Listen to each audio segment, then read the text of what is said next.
Okay, so how do we get this out to enough people fast enough to make this matter? I think that the story is important. I think that that's one thing that conservatives have really failed at in the past is telling a story, and we need to get better at telling stories. That's why Joe Biden can go say the most ridiculous things and people still applaud him, but he's a good storyteller.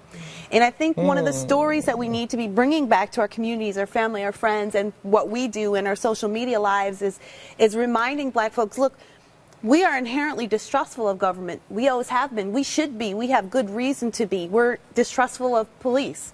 We've had good reason to be in our history. So why would you invite more government into your life? I use the same argument with Obamacare. Why would you invite more government into your life? We don't want this. This has been dangerous to us in the past, and there's no reason to believe that it wouldn't be dangerous again. The schools are bad, but we should have mandatory preschool. Right.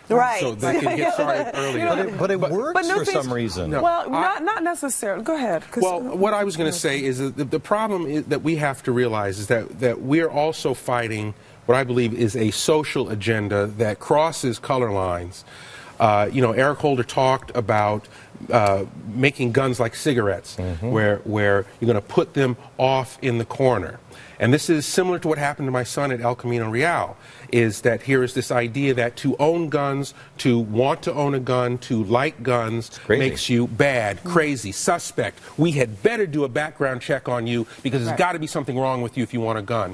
Whereas to eschew guns makes you a good person, righteous, noble, and that is some heavy stuff to fight. Well, I think it's more than just, and let me just wrap this up, it's more than just telling a story, it's standing up.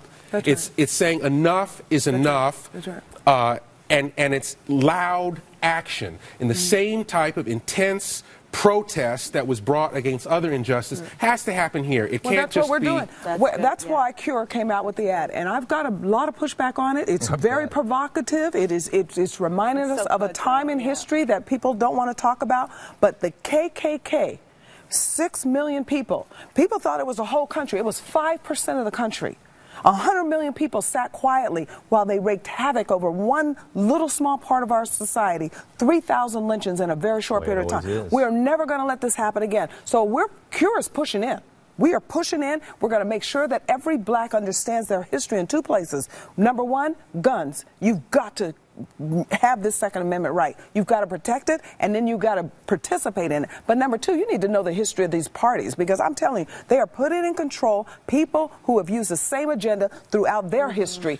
Uneducated, unarmed, and dependent. And I'm going to say, just and that's the this Democrats. last little bit, is we are really fighting what's happening in the school system. Because the people who are teaching history in school are some of the very same people who are telling us that guns are bad, that guns in the black community is racist. And so we've really got to stand up. One of the best things could have happened is the social media, because now we can get our message to the black community. Because what used to happen is that guard, those overseers, would sit there and make sure that there were no channels into these communities. You have to go through the black church, the left black church, or you have to go through these politicians. Not anymore. The internet takes us in, and we can develop our own ads and our own messaging, and we're doing it. Back in a minute.